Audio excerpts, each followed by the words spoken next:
Plant-based plastic decomposes in years, not centuries. Could this be the eco-friendly future of plastics?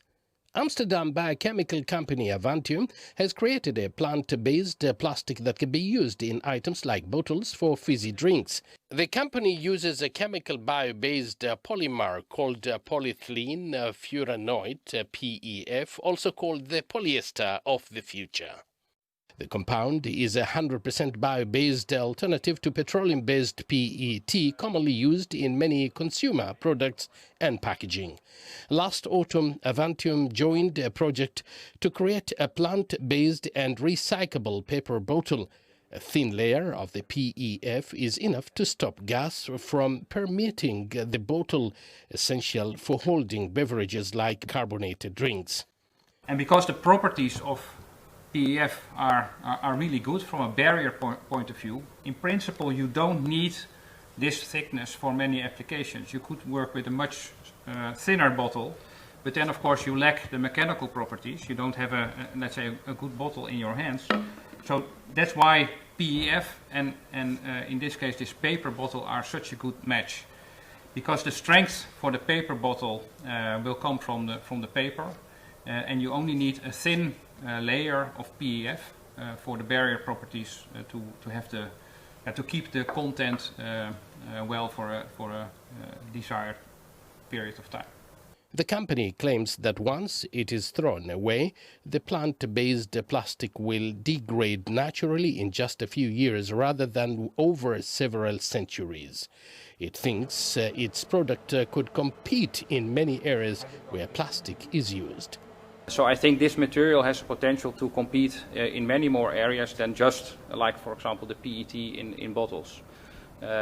It's also an interesting material to consider and evaluate for fiber applications, to go to textiles, apparel.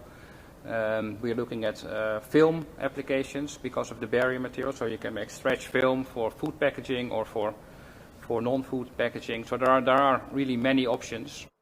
There is still research to be done. Avantium is conducting experiments to see how its plant-based material degrades in different environments.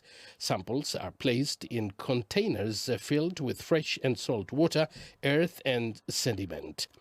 The company wants its products to be recycled but needs to know what will happen if it is thrown away instead. How to deal with discarded plastic is an area many scientists are grappling with.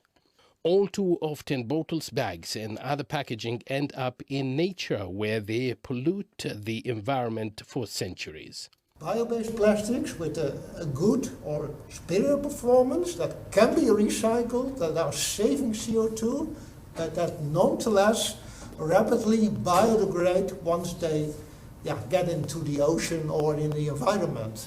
And that last part, that's something we still need to further develop and optimize. Dr. Jaco van Haveren, a researcher at the Bio-Based Chemicals and Fuels Institute of the Wageningen University, who has no connection to Avantium. Van Haveren's team of researchers is about to start research into ways plastic can be broken down more quickly. The European Union-funded project will investigate how an enzyme incorporated into packaging could help. Avantium has announced it will open a production factory in 2023, hoping to win support from environmentally conscious soft drink producers. Its production volume will be modest and therefore expensive. If this technology proves popular, the costs will come down and, more importantly, so will plastic pollution.